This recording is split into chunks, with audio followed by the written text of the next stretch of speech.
The metallic taste of blood lingered on my tongue as I swiped concealer over the purple bloom beneath my left eye. My bathroom mirror reflected a woman I barely recognized anymore. Pale, hollowed out, moving with the mechanical precision of someone who'd learned to exist in survival mode. The fluorescent light overhead flickered, casting shadows that made the bruises look worse, deeper, like ink bleeding through paper. I had exactly 43 minutes before I needed to be at Dante Rinaldi's office downtown. 43 minutes to transform myself from Ryan's punching bag into the efficient, unshakable assistant that Chicago's most dangerous man relied on. My fingers trembled as I applied foundation in careful layers, building coverage like armor, each stroke a small lie I told the world. The apartment around me felt smaller every day, the walls closing in with memories I couldn't scrub away. Last night's broken glass still glittered in the kitchen corner where I hadn't dared to clean it yet. Ryan had thrown his bourbon tumbler when I'd asked him to lower his voice. The neighbors had started complaining. The request had been reasonable. His response had not been. I dabbed powder over my cheekbone where his ring had split the skin. The cut was small, but angry, refusing to be hidden completely no matter how much makeup I piled on. I'd tell Dante I'd walked into a cabinet door. It was becoming my signature excuse, varied occasionally with stairs or car doors, a rotation of plausible accidents for a woman who seemed increasingly clumsy. My phone buzzed on the sink's edge, and my entire body locked up, that Pavlovian response I'd developed over the past 6 months. But it wasn't Ryan. It was my alarm reminding me to leave in 15 minutes. I exhaled slowly, forcing my shoulders down from where they'd hunched up near my ears. The September morning was crisp as I stepped outside, the Chicago air carrying hints of the autumn to come. My heels clicked against the sidewalk in a rhythm I'd perfected, confident, purposeful, nothing like the shuffle I did around my own apartment when Ryan was home. I was good at this, the transformation. I'd had 3 years of practice being Dante's right hand, and I wasn't about to lose the one stable thing in my life because I'd made the catastrophic mistake of dating a man who wore his badge like permission to own me. The train ride downtown was packed with morning commuters, all of us pressed together in forced intimacy, everyone carefully avoiding eye contact. I kept my face angled toward the window, watching the city blur past, my reflection ghosting over the industrial landscape. Nobody looked at me too closely. Nobody ever did. In a city like Chicago, you learned early to mind your own business, especially if you valued your continued health. Dante's building rose 53 stories above Michigan Avenue, all glass and steel and the kind of money that didn't need to announce itself. The legitimate businesses operated on the lower 40 floors. Real estate development, import-export companies, consulting firms that actually consulted on things. The top 13 floors belonged to Dante's private empire, the machinery that ran the city's shadows. I'd been 24 when I'd answered his job posting, desperate and qualified enough to risk working for a man whose name made grown men cross themselves. 3 years later, I knew more about the inner workings of organized crime than any civilian should, and I'd kept every secret, managed every crisis, organized every clandestine meeting with the kind of discretion that had made me invaluable. The elevator rose smoothly, my stomach dropping as we climbed. I checked my reflection in the polished steel doors. The makeup held. My navy blazer covered the fingerprint bruises on my upper arms. My expression showed nothing but professional composure. I could do this. I always did. The 51st floor opened into elegant chaos, phones ringing, assistants moving with purpose, the carefully choreographed dance of an organization that controlled everything from shipping contracts to political appointments. Dante's legitimate face to the world, run with corporate efficiency that would make any Fortune 500 jealous. "Morning, Elena," called Marco from his desk near the reception area. He was Dante's cousin, handled security logistics, and had a smile that never quite reached his eyes. "Boss wants to see you the second you're in." My heart kicked against my ribs. Dante rarely summoned me immediately, unless something had gone wrong or was about to go very right. Both scenarios required my complete attention. "I'll head straight in." I walked through the outer offices toward the corner suite, passing windows that offered sweeping views of the Chicago skyline. Lake Michigan stretched blue and infinite to the east, indifferent to the thousand small dramas playing out in the buildings surrounding it. My hand went unconsciously to my collar, checking that it lay flat, hiding the shadow of a handprint on my throat from 2 nights ago. Dante's personal assistant's desk sat empty. I was Dante's personal assistant, but this desk belonged to the buffer, the person who screened before things reached me. Currently vacant after the last girl had quit, citing the stress. They always cited the stress, never the truth that working this close to a man like Dante Rinaldi meant living in a world where violence was always just one wrong word away. I knocked twice on the heavy oak door, the sound barely audible. Entra.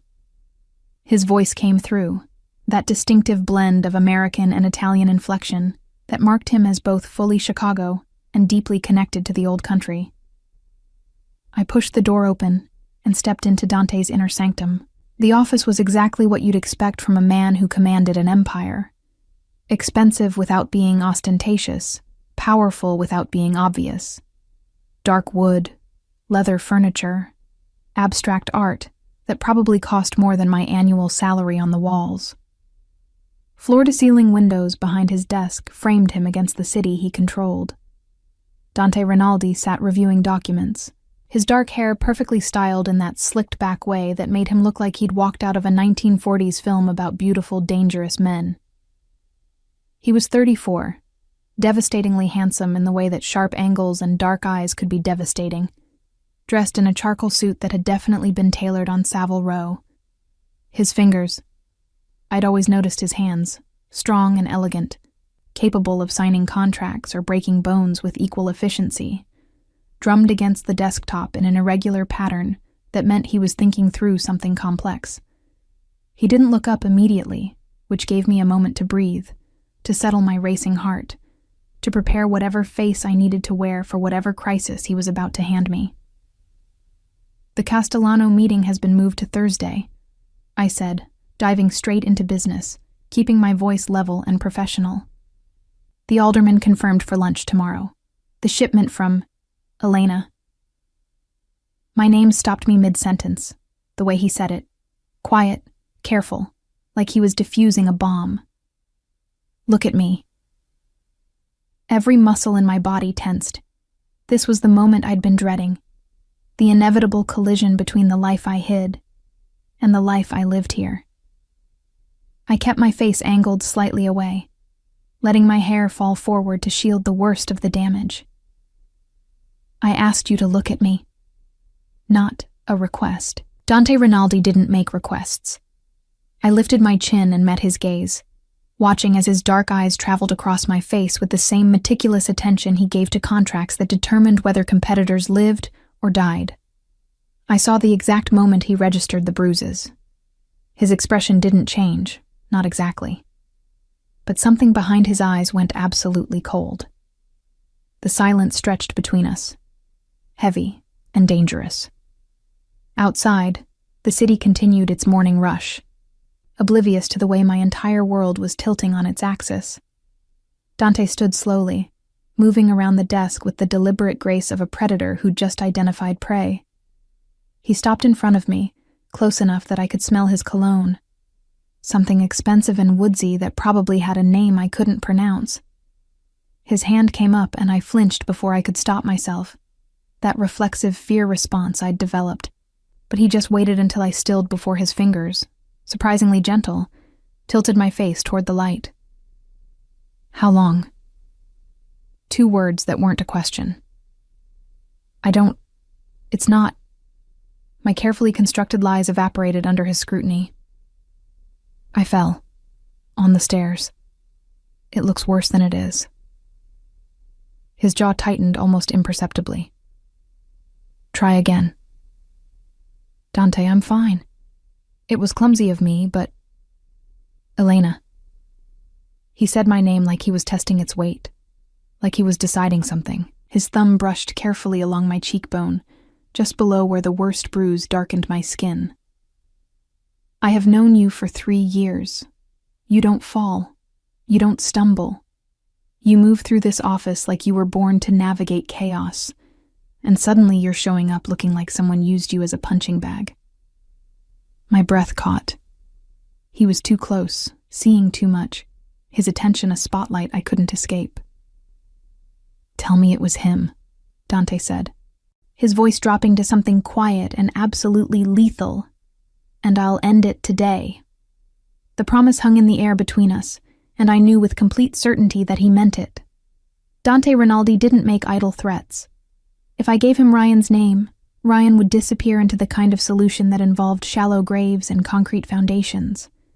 Part of me, the part that still flinched at loud noises and slept with a chair against the bedroom door, wanted exactly that. But the other part, the part that had somehow survived this long, knew that if Dante intervened, if he made Ryan disappear, I'd be implicated. I'd be the reason. I'd be trading one nightmare for another, owing a debt to a man who collected debts the way museums collected art. "I fell," I repeated, forcing steadiness into my voice. "The stairs in my building are poorly lit. It was stupid, but it was just an accident." Dante studied me for a long moment, and I could see him processing the lie, cataloging it, filing it away for future reference. He didn't believe me. I could tell by the way his fingers lingered on my jaw, by the cold calculation settling into his expression. But he was letting me keep my lie. For now. "If that changes," he said quietly, "if you decide you want to tell me the truth, I will handle it. Do you understand?" I nodded, not trusting my voice. He released me slowly, stepping back to restore the professional distance that should exist between a mob boss and his assistant. But something had shifted in the room. Some invisible line had been crossed, and we both knew nothing would be quite the same. "The Castellano meeting," he said, returning to business as if the last 5 minutes hadn't happened. "Prepare the usual security protocols." I nodded again, grateful for the return to familiar territory, to the work that had always been my refuge. As I turned to leave, his voice stopped me. "Elena." I looked back. "If he touches you again, I won't need your permission to end it." The door closed behind me, and I stood in the empty anteroom, my legs suddenly unsteady, my carefully maintained composure cracking at the edges. Dante knew. Maybe not everything. Maybe not the full horror show that was my relationship with Ryan. But enough. And worse. He cared. In whatever capacity a man like Dante Rinaldi could care about someone, he cared. And that terrified me more than anything Ryan had ever done. The rest of that morning passed in a blur of emails and phone calls, my fingers flying across the keyboard with the kind of practiced efficiency that came from 3 years of managing Dante's impossible schedule. But my mind kept circling back to those moments in his office, to the way his thumb had traced my bruised cheekbone with unexpected gentleness, to the promise, or threat, that hung in his words. I couldn't afford for Dante to get involved. Ryan was a decorated police officer with connections throughout the Chicago PD, friends in high places who looked the other way when he drank too much at cop bars and bragged about keeping his woman in line. If Dante moved against him, it wouldn't be subtle. It wouldn't be clean. And I'd be caught in the crossfire of a war between organized crime and law enforcement that nobody could win. My phone vibrated against the desk. A text from Ryan. "Finally awake. Where'd you run off to?" My stomach clenched. I'd left before he woke up, taking advantage of the vodka-induced unconsciousness that usually followed his explosive nights. I typed back quickly. "At work. We'll be late tonight. Big project." The response came immediately. "You're always fucking late. We need to talk when you get home." I stared at the screen, my pulse hammering. "We need to talk" was Ryan's code for an interrogation that would inevitably end with accusations, with his hands on me, with me apologizing for things I hadn't done just to make him stop. I deleted his messages. I always deleted his messages, as if erasing the evidence could erase the reality, and turned back to my computer. Elena. Marco appeared in my doorway, his expression unreadable. Boss wants you in the conference room. Now. I grabbed my tablet and followed him down the hall, my heels silent on the plush carpet. The conference room occupied the corner of the building. All glass walls that had been frosted for privacy. Inside, Dante stood with 3 men I recognized, his most trusted captains, the ones who handled the operations that required absolute discretion. They all looked up as I entered, and I felt their assessment like a physical touch. These were men who'd built their careers on reading people, on identifying weakness and exploiting it. I kept my spine straight, my expression neutral, channeling every ounce of professional composure I possessed. "Gentlemen," Dante said smoothly, "this is Elena Vitale, my personal assistant. Anything you say in front of me can be said in front of her. She's more familiar with my operations than most of you, and considerably more trustworthy." It was a compliment and a warning wrapped together. Trust her, but remember she answers only to me. The men nodded their acknowledgement, and we settled into the meeting that would consume the next 2 hours. Details about shipments, negotiations with rival families, strategic alliances that required careful orchestration. I took notes, flagged action items, reminded Dante of scheduling conflicts, all while hyper-aware of his attention tracking me at random intervals. He was watching. Not obviously. Not in a way the others would notice, but I felt it every time his gaze landed on me and lingered a second too long, cataloging details. The way I held my pen. The slight stiffness in my left shoulder where Ryan had grabbed me hard enough to leave marks. The careful way I tilted my head to keep my hair falling forward over the worst of the bruising. When the meeting finally ended and the men filed out, Dante gestured for me to stay. The door clicked shut behind the last captain, and we were alone in the glass room overlooking the city. "You're favoring your left side," he observed, pouring himself 2 fingers of whiskey from the sidebar. "Did you fall on that side too?" I met his gaze evenly. "I'm fine." "That's the 2nd time today you've told me you're fine." He took a slow sip of his drink. "I'm starting to recognize it as your tell." "My tell?" "The thing you say when you're lying." He set the glass down with precise care. "Everyone has one. Yours is I'm fine." Heat crept up my neck. 3 years of working for this man, and he'd been reading me the whole time, cataloging my patterns, learning my tells. It shouldn't have surprised me. Dante Rinaldi didn't become the most powerful man in Chicago by missing details. "You're right," I said, choosing my words carefully. "I'm not fine. I'm tired. I'm stressed. I have a lot on my plate right now, and yes, I'm clumsy when I'm exhausted, but I'm handling it. Are you?" It wasn't a question. He moved closer, and I forced myself not to step back, not to show the fear that Ryan had trained into me. "Because from where I'm standing, it looks like someone is handling you, and not in a way I approve of." "Dante, I had Marco pull your building security footage from last night."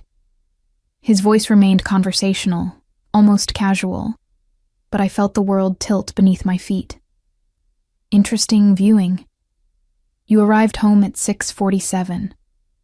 A man, I'm assuming the boyfriend you've kept very quiet about, arrived at 8:15, already drunk.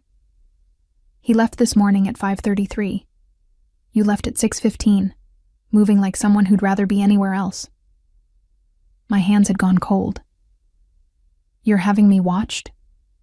"I'm protecting my investment." He said it matter-of-factly, without apology. "You know things that could destroy me, Elena. You think I don't keep tabs on the person who holds half my secrets?" Of course he did. I'd been naive to think otherwise, to imagine I had any privacy left. This was Dante's world, and I was just living in it, another asset to be monitored and managed. "How long has he been hitting you?" Dante asked, and the gentleness in his voice was somehow worse than anger would have been. "He doesn't—" I stopped, catching myself in another lie. "It's complicated. It's very simple, actually." He was close enough now that I could see the gold flecks in his dark eyes, could smell the whiskey on his breath. "He hurts you. I make him stop. That's the beginning, middle, and end of this story." "He's a cop," I said, the words tumbling out in a desperate rush. "He has friends, connections, people who would ask questions if he disappeared. You can't just make this go away, Dante. It would come back on you, on the organization. I'm not worth that risk." Something dangerous flashed across his face. "Let me be very clear about something, Elena. I decide what risks are worth taking. I decide who matters and who doesn't. And you?" His hand came up, fingers curling gently around the back of my neck in a gesture that was both possessive and protective. "You matter." I couldn't breathe. The room felt too small, the air too thin. This was a complication I absolutely could not afford. Dante Rinaldi was my boss, nothing more. He couldn't be anything more, because the second this became personal, the second I let myself rely on him, I'd be trading one cage for another. "I should get back to work," I whispered. "The Castellano contracts need review before tomorrow." He held my gaze for another heartbeat, then released me, stepping back to restore the professional distance. "Fine. But Elena?" I paused at the door. "This conversation isn't over. Not by a long shot." I spent the afternoon buried in contracts and correspondence, trying to lose myself in work the way I always had. But every time my phone buzzed with another message from Ryan, "Where are you? Why aren't you answering? You better not be ignoring me," my concentration shattered, reformed, shattered again. By 5 o'clock, my hands were shaking too badly to type. I stared at my computer screen, the words blurring together, Ryan's latest text glowing malevolently. "I'm coming to your office. We're having this out right now." Panic seized my chest. Ryan couldn't come here. He couldn't see Dante, couldn't make a scene, couldn't bring his jealous rage into this building where Dante's word was absolute law. I grabbed my phone, typing frantically. "No. Don't. I'll come home now. I promise. Just stay there." The typing indicator appeared, disappeared, appeared again. Then, "You have 1 hour." I grabbed my bag and coat, my movements jerky with adrenaline, and practically ran for the elevator. I needed to get home before Ryan decided to make good on his threat. I needed to manage this situation before it exploded in a way I couldn't control. The elevator doors were closing when a hand shot between them, forcing them open. Dante stepped inside, his expression unreadable, and pressed the button for the parking garage. "I'll drive you," he said. "That's not necessary." It wasn't a question, Elena. The doors closed, sealing us in the small space. "Where does he think you're going?" "Home. He wants to talk." "Talk." Dante repeated the word like it tasted bitter. "Is that what we're calling it now?" I didn't answer. Couldn't answer. The elevator descended in silence, my pulse thundering in my ears, the familiar dread settling into my bones. This was my life now, managing Ryan's moods, calculating his anger, trying to stay one step ahead of his fists. The parking garage was dim and cool, echoing with the sound of our footsteps. Dante led me to a black Mercedes that probably cost more than I'd earn in 5 years, and opened the passenger door. I slid in, the leather seats cold against my legs, and watched as he rounded the car with that predatory grace he wore like a second skin. "Address," he said, starting the engine. I gave it to him, that shabby building in Logan Square where rent was cheap and neighbors minded their own business. Dante said nothing as he navigated through downtown traffic, but I felt his attention like a physical presence, cataloging every nervous gesture, every shallow breath. We were 10 minutes from my building when my phone rang. Ryan, of course. I stared at the screen, my thumb hovering over the decline button. "Answer it," Dante said quietly. "Put it on speaker." "Dante, no. Answer it." My hand trembling, I accepted the call and tapped the speaker button. Ryan's voice filled the car, slurred and furious. "Where the fuck are you? You said an hour. It's been 45 minutes and you're not here." "I'm coming," I said, keeping my voice carefully neutral. "Traffic is bad. I'll be there in 15 minutes. "You're lying. You're always fucking lying." Something crashed in the background, glass breaking, maybe furniture. "You know what? Don't bother. I'm coming to you. I'm gonna drag you out of that fancy office by your hair and show everyone what a lying bitch you really are." The call ended abruptly, and the silence that followed was deafening. I couldn't look at Dante. Couldn't face whatever expression would be on his face. This was my shame, my failure, laid bare for the one person whose respect I desperately needed to keep. "Change of plans," Dante said, his voice utterly calm. He made a sharp turn, heading away from my building. "You're coming home with me." "What? No, I can't." "You can and you will." He pulled out his own phone, pressing a contact with one hand while keeping the other steady on the wheel. "Marco, I need a team at Elena's building. Her boyfriend is on his way there, drunk and threatening violence. I want him detained if he shows up, photographed, documented, and escorted to a cell to sleep it off. And Marco?" His eyes met mine briefly. "If he resists, make sure the resisting is worth documenting." He ended the call before I could protest, before I could explain that this would only make things worse, that Ryan would know I'd gone to Dante, that the consequences would be catastrophic. "You're making this worse," I whispered. "He'll know I told you. He'll what?" Dante's voice cut through my panic. "Hit you harder? That ship has already sailed, Elena. What happens next is me making sure he never gets the chance to sail it again." We drove through the city as dusk settled, the lights beginning to glow against the darkening sky. My phone buzzed, messages from Ryan, increasingly incoherent and threatening. Dante reached over and took it from my hand, silencing it and tucking it into his jacket pocket. "You don't need to read those," he said. "Not anymore."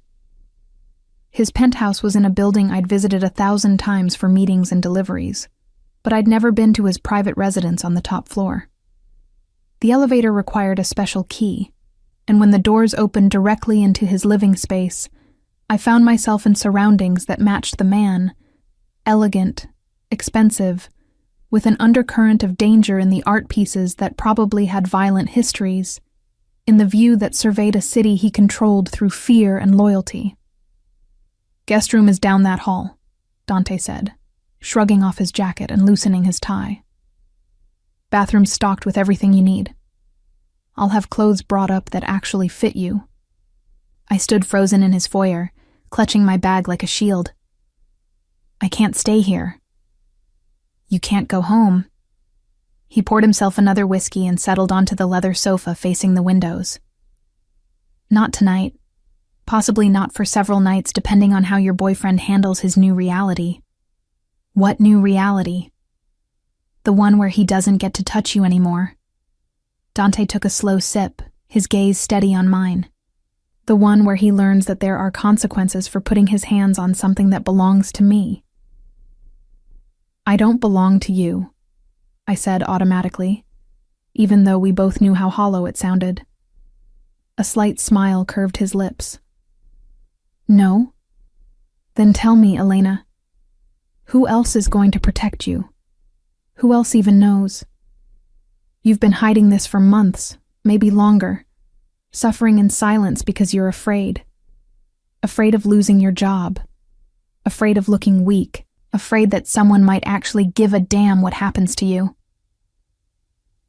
His words cut too close to truth, exposing the raw fear I'd wrapped in lies and long sleeves. I had been alone in this, completely alone, because admitting what Ryan had become would mean admitting I'd made a catastrophic mistake in judgment. "Go get comfortable," Dante said, his voice gentling. "We'll figure out the rest tomorrow. Tonight you're safe. That's all that matters."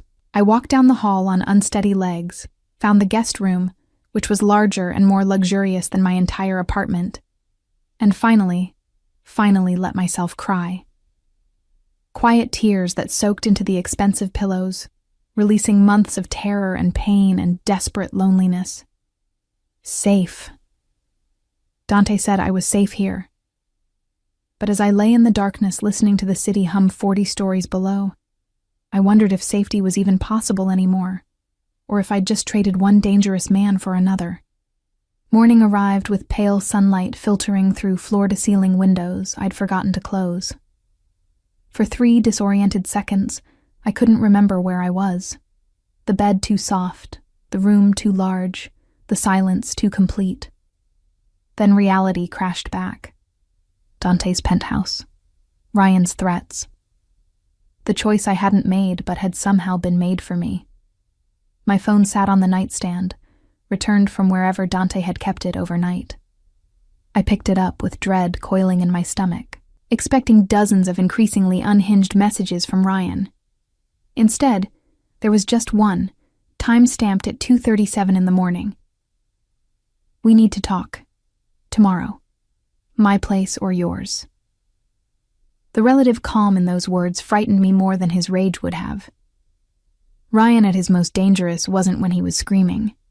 It was when he went quiet, when he calculated, when he planned his punishments with methodical precision. I showered in the guest bathroom, using products that smelled expensive and foreign, wrapping myself in a robe that hung on the back of the door. My own clothes from yesterday sat cleaned and pressed on a chair. When had that happened?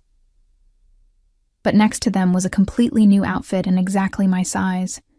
Black slacks, a silk blouse the color of deep emerald, even the right undergarments. The precision of it should have felt invasive, but instead it felt like being seen, being cared for in a way I'd forgotten existed. I dressed slowly, my body aching in places Ryan's hands had found 2 nights ago. The bruises on my face had darkened overnight, purple and yellow blooming across my cheekbone like poisonous flowers.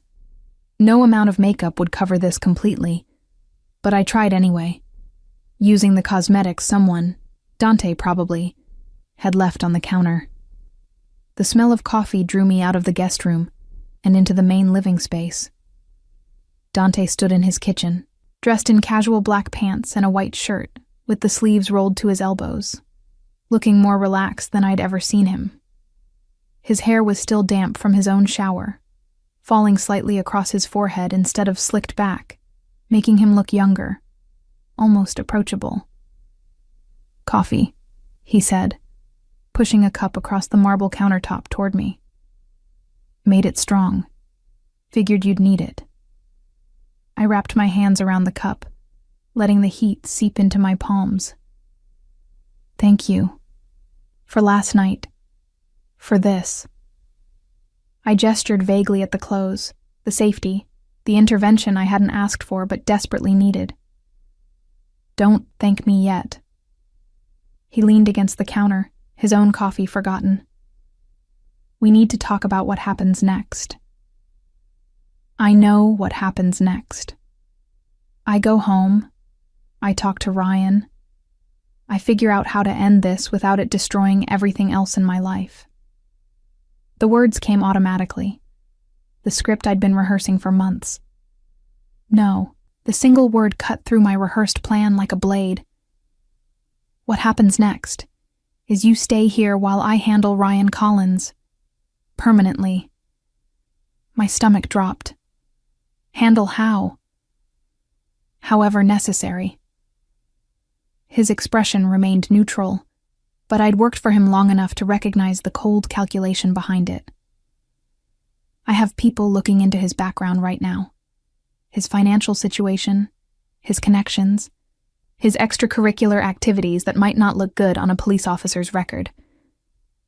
By the end of today, I'll have enough leverage to bury him 6 ways to Sunday. Dante, you can't. I absolutely can. He set his cup down with deliberate care. And I will. The only question is whether you work with me or against me on this, Elena. I stared at him. This beautiful, dangerous man who'd decided to appoint himself my protector without asking if I wanted protecting. Why do you care? I'm your assistant. This isn't your problem. Something shifted in his expression, a crack in the controlled facade. You stopped being just my assistant about 2 years ago, Elena. Probably longer, if I'm being honest. You think I don't notice how you take care of things before I even know they need handling? How you stay late making sure everything runs smoothly? How you've never once betrayed a confidence or used what you know for personal gain? He moved closer, and I found myself backed against the counter. You're loyal, brilliant, and completely wasted on that piece of shit who thinks he can own you. So yes, this is my problem, because you're mine to protect. I'm not yours, I said, but the protest sounded weak even to my own ears. Then whose are you? His hand came up, fingers tracing the line of my jaw with impossible gentleness. His? That drunk, violent cop who uses you as a punching bag? Because from where I'm standing, he's done a pretty shit job of taking care of what's his. I couldn't breathe, couldn't think. The space between us had charged with something dangerous and electric, crossing lines that should never be crossed between a boss and his employee. But we'd already crossed so many lines, him tracking my movements, learning my tells, inserting himself into my personal catastrophe, that one more hardly seemed to matter.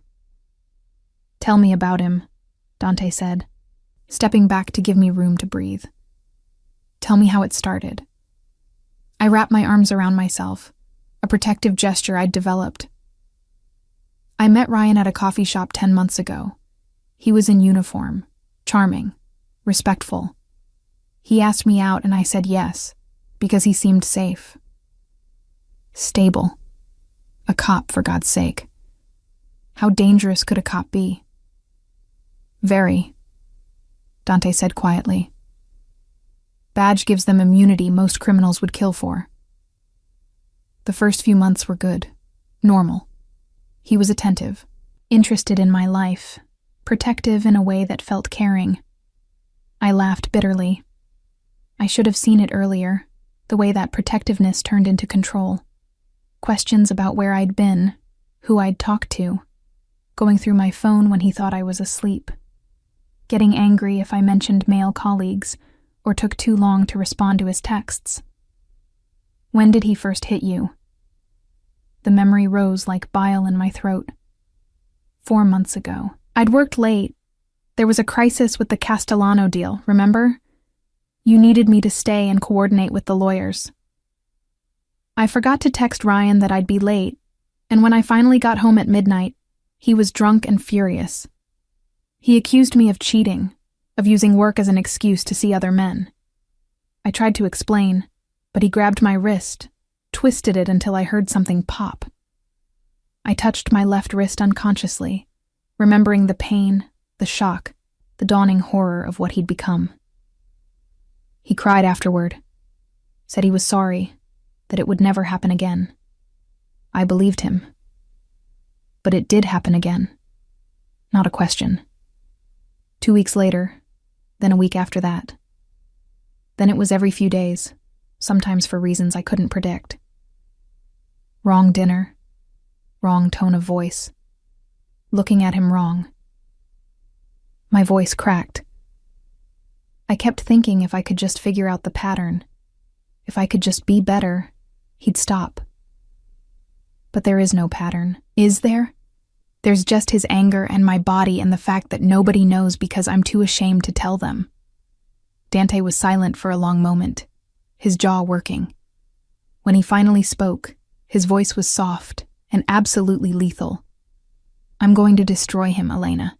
Not just ruin him. Destroy him. And you're going to let me.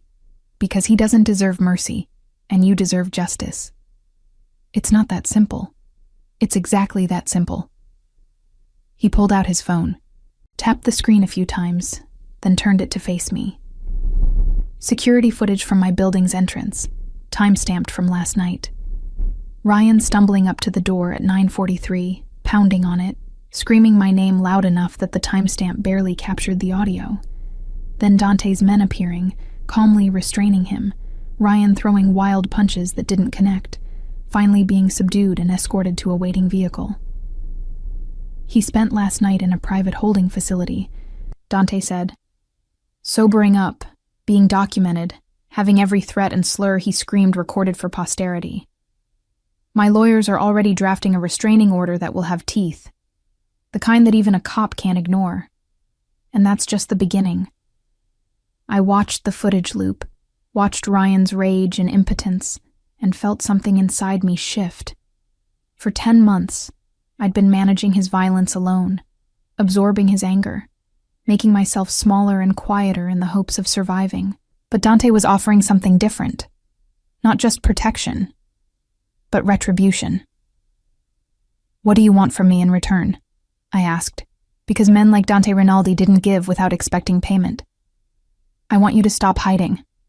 He took the phone back, his dark eyes intense on mine. I want you to trust me enough to let me handle this.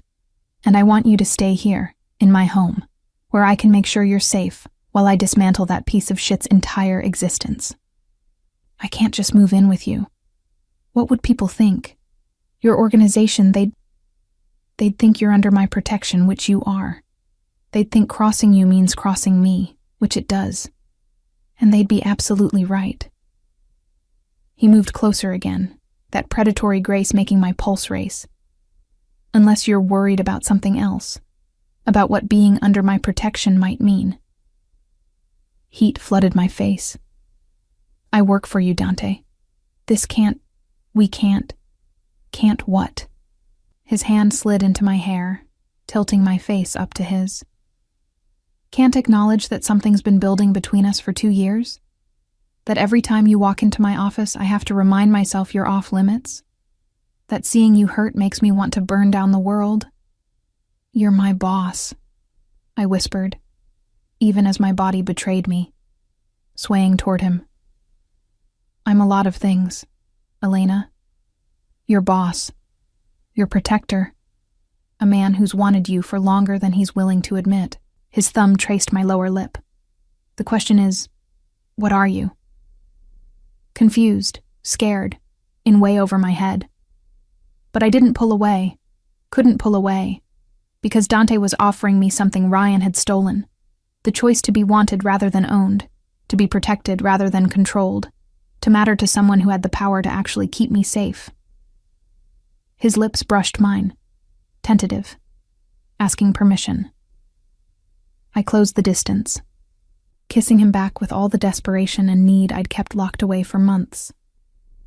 It wasn't gentle, couldn't be gentle with everything raw and bleeding between us. But it was honest. He kissed me like I mattered, like I was worth protecting, like I was more than the sum of my bruises. When we finally broke apart, both breathing hard, he rested his forehead against mine. Stay, he said simply. Let me fix this. Let me fix you. I'm not broken, I said automatically. No. His hands framed my face, careful of the bruises. You're bent, bruised, hurt, but not broken, and I'm going to make sure you never are. My phone buzzed on the counter. Ryan, probably, wondering why I hadn't responded to his message. Dante picked it up, read the screen, and his expression went cold. He's asking if you're coming home today. Wants to talk things through. Dante's voice dripped with contempt. What do you want me to tell him? I thought about it. About going back to that apartment. About sitting across from Ryan while he fed me apologies and promises. About the inevitable moment when his hands would find me again. About the cycle I'd been trapped in.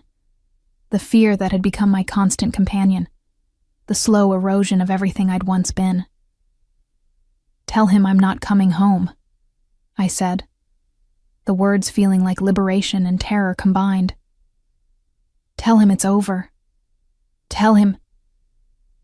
I stopped, gathering courage. Tell him I'm exactly where I belong.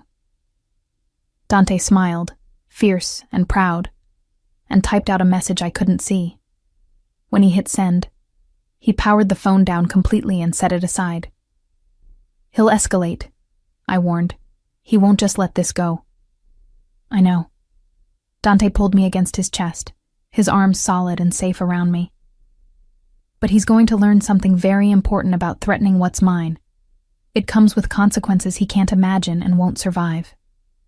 I leaned into him, letting myself, just for a moment, believe in the safety he promised. Outside, the city woke fully to the morning. 9 million people going about their lives, unaware that mine had just fundamentally shifted. I'd walked into Dante's penthouse as a woman fleeing violence. I might walk out of it as something else entirely, someone protected, claimed, valued, or I might not walk out at all. Might stay exactly here, in the eye of this particular storm, and let Dante Rinaldi reshape my world in his image. The thought should have terrified me. Instead, it felt like the first real breath I'd taken in months. The next 3 days existed in a strange suspension of reality. I lived in Dante's penthouse, worked from his home office, which he'd immediately equipped with everything I needed to manage his empire remotely, and tried not to think about the implications of sleeping under the same roof as a man who declared me his to protect.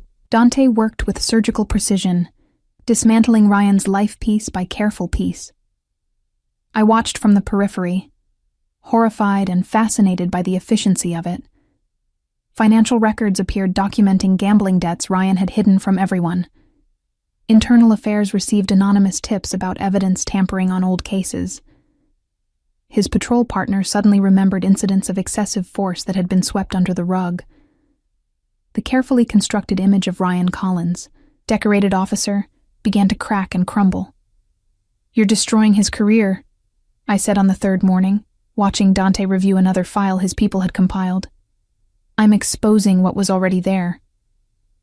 He didn't look up from the documents. "He did this to himself, Elena. I'm just making sure the right people finally see it." My phone, a new one Dante had provided after permanently disabling my old number, remained mercifully silent. Ryan couldn't reach me anymore, couldn't text his threats or call with his apologies. The silence should have brought relief. Instead, it amplified my anxiety, made me jumpy at unexpected sounds, hyper-aware of every footstep in the hallway outside Dante's door. "You're safe here," Dante reminded me constantly, reading my tension with unnerving accuracy. "He doesn't know where you are. Can't find you. Even if he did, he'd have to go through security that would stop him before he reached the elevator." But safety was a concept I'd forgotten how to believe in. I'd spent too many months looking over my shoulder, calculating escape routes, bracing for impact. My body remained locked in survival mode, even as my mind tried to accept the new reality. On the fourth morning, I woke to find Dante already dressed for the office, standing at the foot of my bed with coffee and an expression I couldn't quite read. "We need to talk," he said, and my stomach immediately clenched with familiar dread before I remembered. Dante wasn't Ryan. When Dante said we needed to talk, it didn't mean I was in danger. I sat up, pulling the covers around me protectively. "What happened?" "Ryan showed up at the office yesterday. Marco and the security team detained him before he could cause a scene, but he was asking for you, demanding to see you." Dante set the coffee on the nightstand. "He knows you're with me, Elena, or at least suspects it." Fear spiked cold through my veins. "What did you do?" Had a conversation with him, made some things very clear about boundaries and consequences. Dante's expression remained neutral, but I caught the edge of violence beneath it. "He won't be bothering you at the office again. I've made sure of it." "How?" I needed to know. needed to understand what price was being paid for my protection. Do you really want those details? He sat on the edge of the bed, close enough that I could smell his cologne, feel his warmth. Or do you just want to trust that I handled it? I studied his face. The sharp lines, the dark eyes that held secrets I'd probably never fully know. The mouth that had kissed me with devastating gentleness 3 days ago and hadn't touched me since. Dante Rinaldi was a dangerous man who controlled his empire through calculated violence and strategic intimidation, but he'd also held me while I cried, provided safety without demanding anything in return, and was systematically destroying the man who'd hurt me. I trust you, I said, and meant it. Something shifted in his expression. Surprise, maybe, or satisfaction. Good, because what happens next requires that trust. He pulled out a manila folder, handed it to me. This is everything my lawyers have compiled. Restraining order that's already been filed and approved. Documentation of Ryan's financial improprieties. Internal affairs investigation that's been fast-tracked and... He paused, watching my face carefully. Criminal charges for assault and domestic violence, contingent on your cooperation. I opened the folder with shaking hands, scanning documents that represented my entire nightmare laid out in legal terminology. Photographs of my injuries taken by a forensic specialist while I'd slept. When had that happened? Medical records I didn't remember authorizing. Witness statements from neighbors I'd barely spoken to who'd apparently heard more than I'd realized. I can't testify against him, I whispered. I can't stand up in court and... You won't have to. Dante's hand covered mine, stilling my trembling fingers. I've made him an offer he's going to accept. He resigns from the force, accepts a dishonorable discharge that will tank any future career in law enforcement, leaves the state within 30 days, and never contacts you again. In exchange, the criminal charges get filed away as long as he complies. He violates any part of that agreement. Every piece of evidence gets submitted and he goes to prison. It was too much. Too fast. Everything I'd been terrified to hope for, handed to me in a neat legal package. Why would he agree to that? Because the alternative is worse. Dante's voice went cold. Much worse, and I made sure he understood exactly how much worse it could be. I closed the folder, my mind reeling. So that's it? He just disappears and I'm free? Free. Dante repeated the word like he was testing it. Is that what you want, Elena? Complete freedom? Because I can arrange that too. New identity, relocation, enough money to start over somewhere far from here. You'd never have to see Ryan or me again. The offer hung between us, genuine and terrifying. Dante was giving me a choice. Real freedom versus whatever this was that had been building between us for 4 days of living in close quarters, of shared coffee and late-night conversations, of his fierce protectiveness and my growing dependence on it. Is that what you want? I asked, turning the question back on him. For me to disappear? No. The single word came swift and certain. But what I want doesn't matter if it's not what you want. I studied him, this complicated, dangerous man who'd inserted himself into my life and refused to let me drown alone. What do you want, Dante? I want you to stay. He said it simply, without the pretty words or promises men usually offered. Here, with me. Not just as my assistant, though you're damn good at that, but as... He paused, searching for words. As whatever you're willing to be. I can give you protection, resources, a life where you never have to fear anyone putting their hands on you again. But I can't promise you easy, Elena. My world isn't easy. It's dangerous and complicated, and there are always enemies at the gate. But you'd be safe. With me, you'd always be safe.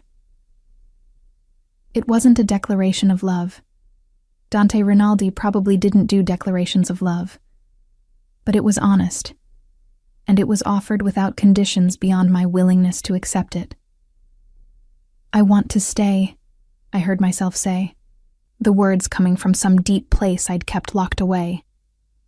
But I need to know. Is this about possession for you? About owning me the way Ryan wanted to own me? Dante's expression hardened. I am nothing like that piece of shit. Nothing. When I say you're mine to protect, I mean protect, not control. You want to work? Work. Want your own space? I'll buy you a place. Want to leave? The door's not locked. The difference between me and him is that I don't need to break you to keep you. I'd rather you stay because you choose to, not because you're afraid of what happens if you don't. And if I choose wrong? The question escaped before I could stop it. If I stay, and this becomes another nightmare I can't escape? He leaned forward, his hands framing my face with that careful gentleness that undid me every time. Then you leave, and I let you, no matter how much it costs me. That's the promise, Elena. You'll always have a choice with me. Always. I believed him. Maybe I was a fool for believing him, for trusting a man whose business was built on violence and intimidation. But in 4 days, Dante had shown me more respect and genuine care than Ryan had in 10 months. He'd seen me at my absolute worst, bruised, terrified, broken down, and instead of exploiting that vulnerability, he'd protected it. Okay, I whispered. I'll stay. His smile was fierce and triumphant, and then he was kissing me again, deeper this time, more certain. His hands slid into my hair, careful of the fading bruises, and I kissed him back with all the desperation and hope tangled together in my chest. This was dangerous, falling for a man like Dante Rinaldi. But staying with Ryan would have killed me, and being alone terrified me almost as much. At least with Dante, I'd chosen the danger. At least with him, I knew what I was getting into. When we broke apart, both breathing hard, he pressed his forehead to mine. I need to go to the office today. Important meeting I can't reschedule. Come with me. I haven't been back since... I stopped, swallowing hard. Since the morning I'd walked in with bruises, Ryan had left, and Dante had seen through all my lies. I know, but you can't hide forever, and people need to see that you're under my protection now. Send a message to anyone who might think about using you to get to me. His thumb traced my cheekbone. Plus, I work better when you're there. You organize the chaos in ways nobody else can. The normalcy of it, returning to work, to the routine that had been my refuge, called to something in me. I'd spent 4 days in this penthouse sanctuary, but I couldn't hide here forever. Eventually, I'd have to face the world again, and doing it with Dante beside me felt safer than doing it alone. Okay, I agreed. I'll come with you. Walking into Dante's office building felt like returning to a crime scene. Everything looked the same. The marble lobby, the elevator bank, the familiar faces of security personnel. But I felt fundamentally changed. The last time I'd been here, I'd been a woman hiding bruises and terror beneath professional composure. Now I was. What exactly? Dante's assistant still, yes, but also his...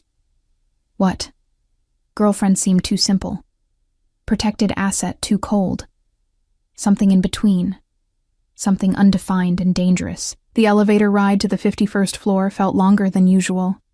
Dante's presence beside me both comforting and charged with electricity. He'd dressed me that morning in clothes from the new wardrobe that had appeared in the guest room. Tailored black slacks and a silk blouse in deep burgundy that somehow made me look powerful instead of vulnerable. The bruises on my face had faded enough that makeup covered most of them, though I caught myself touching my cheekbone occasionally, checking that the concealer held. Stop, Dante said quietly, taking my hand and lacing his fingers through mine. You're perfect.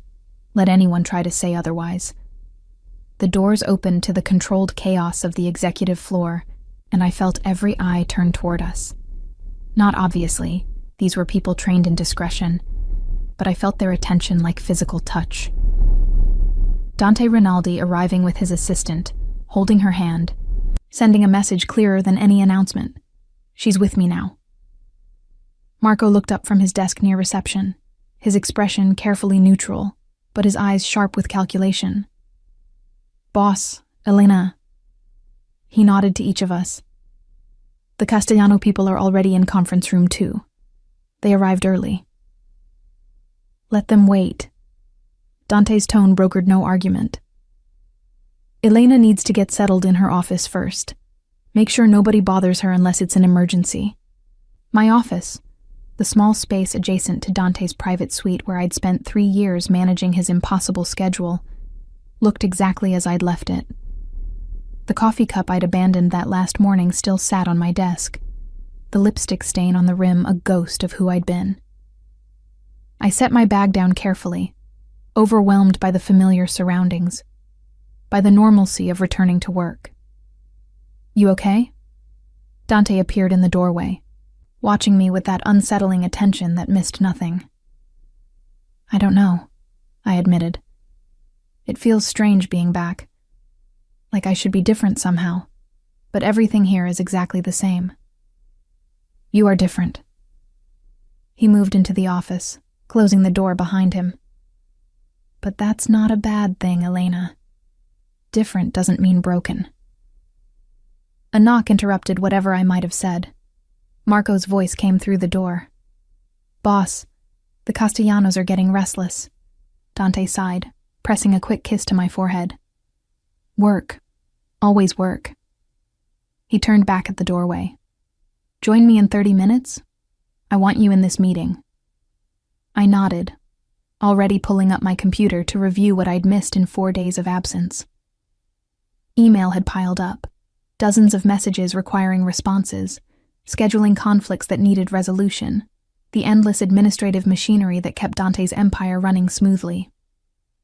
I fell into the rhythm of it gratefully, letting work provide structure to the chaos of my personal life.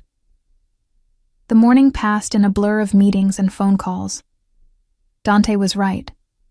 I did make his work easier, anticipating needs before he voiced them, managing the complex dance of appointments and negotiations that defined his days. And having me there seemed to calm something in him, made him more focused, more effective. We'd always worked well together, but now there was an additional current running beneath our professional interactions, charged glances and careful touches that nobody else could see but we both felt. At lunch, Dante had food brought to his office, not the usual takeout, but something from an expensive restaurant I couldn't pronounce. He cleared space on his desk and we ate together, a strange domestic ritual in the middle of his criminal empire. Ryan signed the agreement this morning, he said casually, like he was discussing the weather. His lawyers reviewed everything. He signed, and he has 28 days to be out of Illinois. The restraining order is in effect immediately. The news should have brought relief. Instead, I felt strangely hollow. That's it? He just leaves and everything's over? That's how it works when you have the right leverage. Dante set down his fork, studying my face. You're not happy. I thought this is what you wanted. I do. It is. I struggled to articulate the complicated tangle of emotions. It's just, it feels too easy. Like there should be more consequences for what he did. Like he should suffer the way he made me suffer. Something dark flickered across Dante's face. Who says he won't? What do you mean? I mean that leaving the state and losing his career are just the public consequences, Elena. There are other debts he's accumulated that will follow him wherever he goes. People he's crossed. Favors he owes. And I've made sure every one of those people knows exactly where to find him. His voice remained conversational, but I heard the edge of violence beneath it. Ryan Collins is going to spend the rest of his life looking over his shoulder, wondering when his past will catch up. That's suffering too. I should have been horrified, should have protested that level of vindictiveness. But after months of absorbing Ryan's rage, of living in constant fear, the thought of him experiencing even a fraction of that terror felt like justice. Thank you, I said quietly. For all of it. for believing me, for protecting me, for... I gestured vaguely, encompassing everything that had changed in 1 week. You don't need to thank me for doing what should have been done from the beginning. He reached across the desk, taking my hand. You deserved better than him, Elena. You've always deserved better. The afternoon brought a crisis that required all my attention. A shipment delayed, negotiations threatened, tempers flaring on all sides. I handled it the way I always had, making calls, smoothing ruffled feathers, finding solutions that satisfied everyone involved. This was what I was good at. This organizational wizardry that made Dante's complex operation run smoothly. By 6 o'clock, the crisis was resolved and I was exhausted. Dante found me at my desk, staring at my computer screen without really seeing it. Come on, he said, pulling me gently to my feet. We're done for today. There's still the Morrison contract to review and it'll keep until tomorrow. His hand settled on my shoulders, thumbs kneading the tension gathered there. You've done enough. More than enough. The drive back to his penthouse felt different than it had that morning. More settled, maybe, like we were returning home rather than retreating to a sanctuary. Dante ordered dinner from my favorite Italian place. How did he know? And we ate on the balcony overlooking the city, watching lights bloom against the gathering darkness. I could get used to this, I admitted, the wine making me brave enough to voice what I'd been thinking all day. Good. Dante's smile was genuine, without the careful calculation he wore for everyone else. Because I plan on keeping you for a very long time. What does that mean exactly? I needed to understand the shape of this relationship, the boundaries and expectations. Am I still your assistant? Are we together? Is this temporary until things settle, or... Elena. He stopped my anxious rambling with a kiss, soft and thorough. You're whatever you want to be. My assistant, yes, because you're too good at it for me to let that go. But also mine in every way that matters. My partner. My woman. The person I trust most in this world. His hand cupped my cheek. Is that answer enough? It should have felt too fast, too intense. A week ago, I'd been trapped in a nightmare with Ryan. Now I was sitting on a penthouse balcony with a mob boss who'd declared me his in front of his entire organization. Nothing about this was rational or safe or smart. But for the first time in months, I felt like I could breathe. Like I wasn't constantly calculating danger, measuring the distance to exits, bracing for impact. Dante had meant what he said. With him, I had choices. He'd given me power rather than taking it away, protected rather than controlled.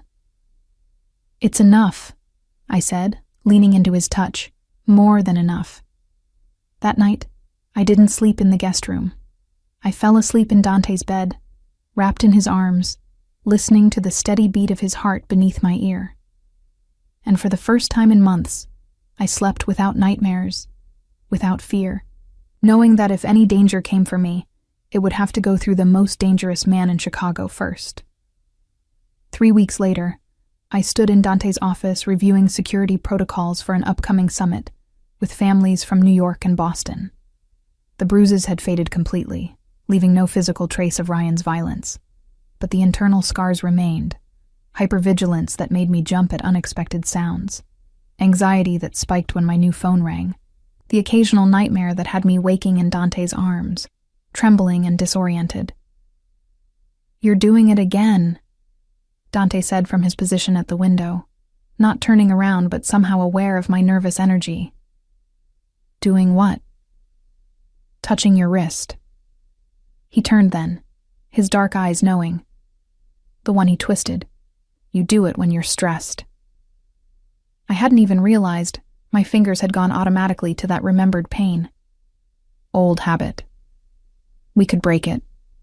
He crossed to me, taking my hand and pressing a kiss to the inside of my wrist, over the faint scar that remained. Replace the bad memory with good ones. Heat flooded my face even after 3 weeks of this. His casual intimacy, the way he touched me like I was something precious, the gradual replacement of fear with something warm and safe. We'd been careful, taking things slowly despite the intensity of how this had started.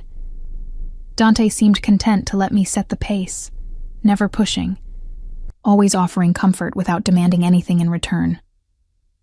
"The New York people arrive at 3, I said, redirecting to safer territory. "Marco has the warehouse secured, and I've arranged for the usual security sweeps. Always working." His hands settled on my waist, pulling me against him.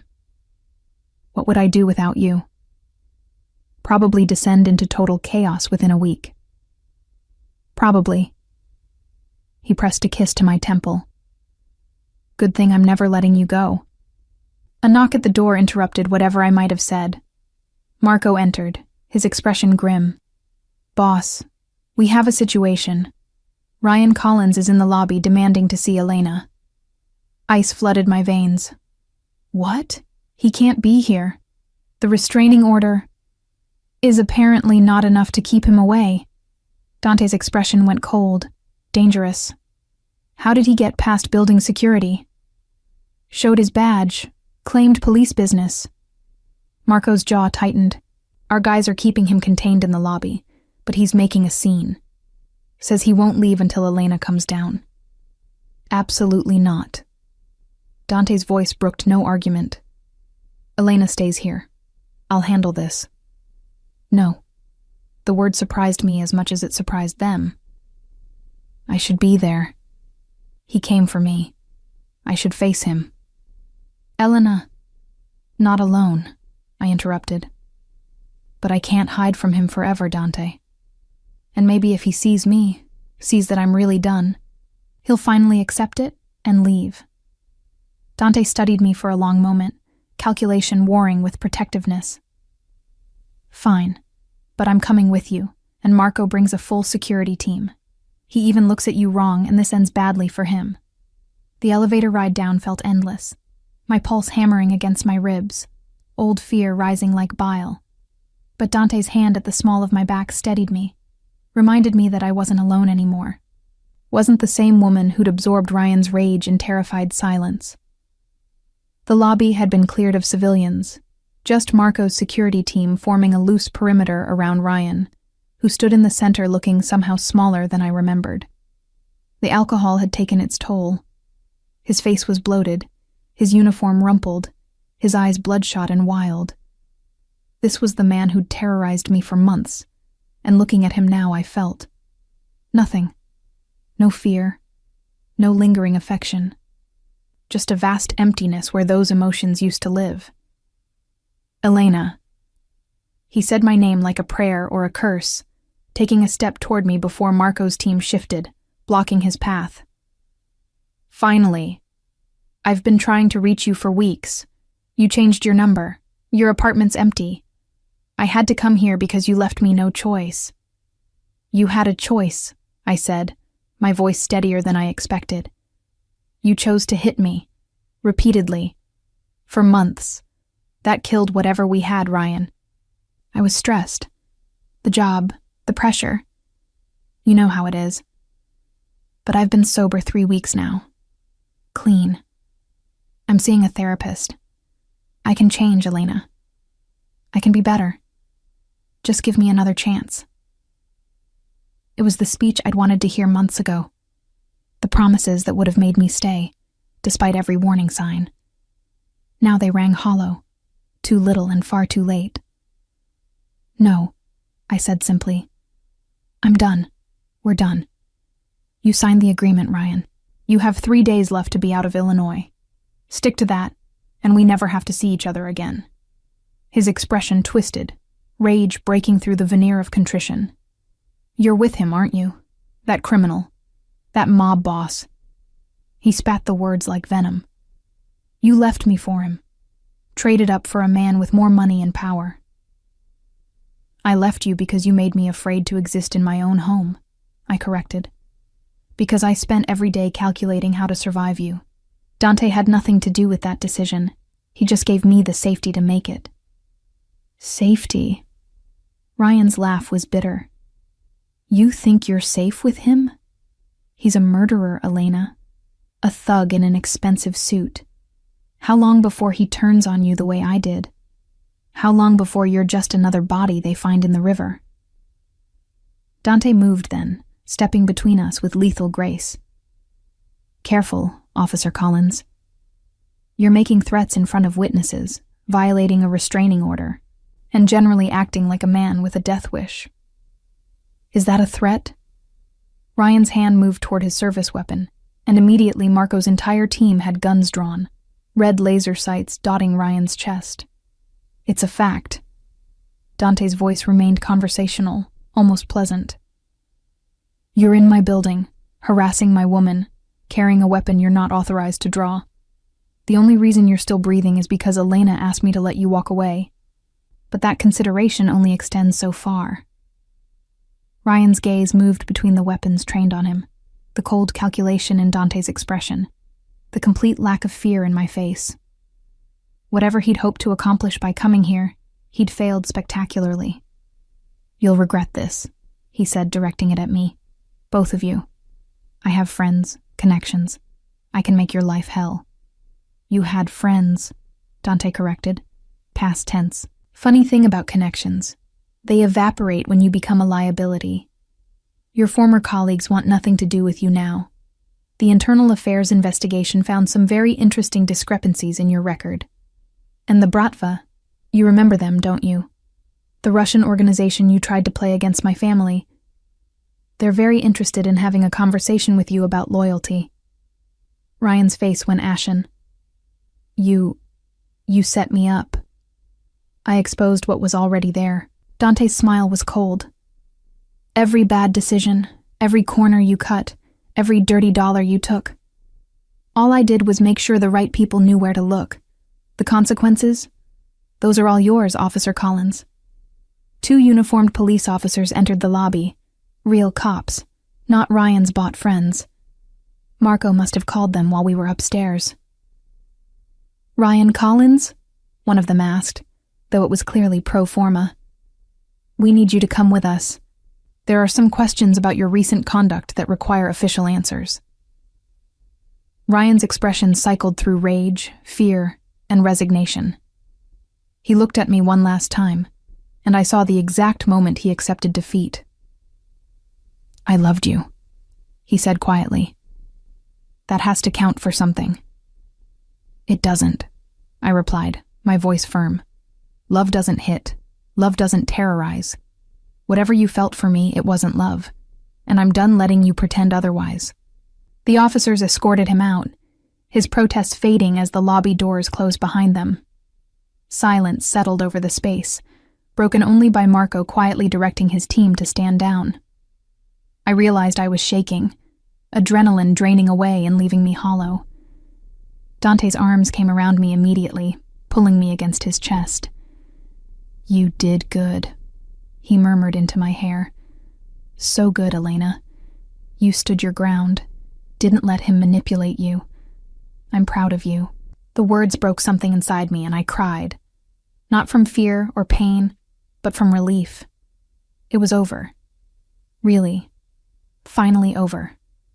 Ryan was gone, facing consequences for his actions, and I was still standing, stronger than I'd been, braver than I'd thought possible. Take her upstairs, Dante instructed Marco quietly. Cancel my afternoon meetings. I'll join you in a minute. Marco nodded, offering me his arm with unexpected gentleness. Come on, Elena. Let's get you somewhere comfortable. I let him guide me to the elevator, too emotionally exhausted to protest. Behind us, I heard Dante making calls, his voice low and dangerous as he spoke in rapid Italian, ensuring, I suspected, that Ryan's departure from Illinois would be expedited, that every remaining connection he had would be severed, that his new life, wherever he ended up, would be exactly as miserable as he deserved. Upstairs, I collapsed onto the sofa in Dante's office, accepting the water Marco pressed into my hands. My phone, My new clean phone with its carefully curated contacts sat silent on the desk. No more threatening texts. No more drunken calls. No more walking on eggshells waiting for the next explosion. Dante appeared 20 minutes later, his expression softer than it had been in the lobby. He dismissed Marco with a nod and knelt in front of me, taking my hands in his. "How are you feeling?" "Free," I said, the word emerging with surprised wonder. "For the first time in months, I actually feel free. You are." He pressed a kiss to my knuckles. "He's gone, Elena. Not just geographically. I've made sure he has enough problems following him that he won't have time to think about you. And if he does..." The unspoken threat hung in the air. "Thank you." I squeezed his hands. For everything. For seeing me when I was invisible. For caring when I thought nobody did. For giving me the strength to face him today. "You had that strength all along." He stood, pulling me up with him and into his arms. "I just gave you the space to find it." We stood like that for a long time, wrapped in each other while the city hummed 40 stories below. My old life, the fear, the violence, the desperate survival mode, felt like someone else's story now. This was my reality. Dante's arms, his fierce protection, his quiet certainty that I deserved better. "What happens now?" I asked eventually. "Now?" He pulled back enough to see my face, his thumb tracing my cheekbone where bruises used to bloom. "Now you keep working beside me, making my chaos manageable. You keep living here because you choose to, not because you're afraid. And I keep making sure that nobody ever puts their hands on you again. That's the deal, Elena. Protection, partnership, and as much love as a man like me is capable of giving." "Is that enough?" I asked. Testing. "For you?" "More than enough." His kiss was soft, reverent. "You're more than enough. More than I deserve, probably. But I'm selfish enough to keep you anyway." I smiled against his mouth. "Good. Because I'm not going anywhere." Never, never. It was a promise and a choice and a future I was claiming for myself. The bruises had faded, but their lesson remained. I would never again let anyone make me small, make me scared, make me less than I was. And with Dante beside me, I wouldn't have to. The intercom buzzed. Marco, apologetic about interrupting, but the New York delegation had arrived early. Dante sighed, pressing one more kiss to my forehead before reluctantly releasing me. "Work calls," he said. "Always does." I straightened my blouse, checked my appearance in the window's reflection, and found someone I barely recognized looking back, confident, composed, unbroken. "Let's go show them how it's done." We walked into that meeting side by side, partners in every sense of the word. And if the New York people noticed how Dante's hand lingered at the small of my back, how his attention tracked me even while negotiating complex deals, how I moved through his organization with the quiet authority of someone under his complete protection, well, that was exactly the message we wanted to send. I was Elena Vitale, Dante Rinaldi's right hand and chosen woman. The bruises I'd tried to hide had become the catalyst for claiming my power, and nobody, not Ryan, not anyone, would ever make me hide again.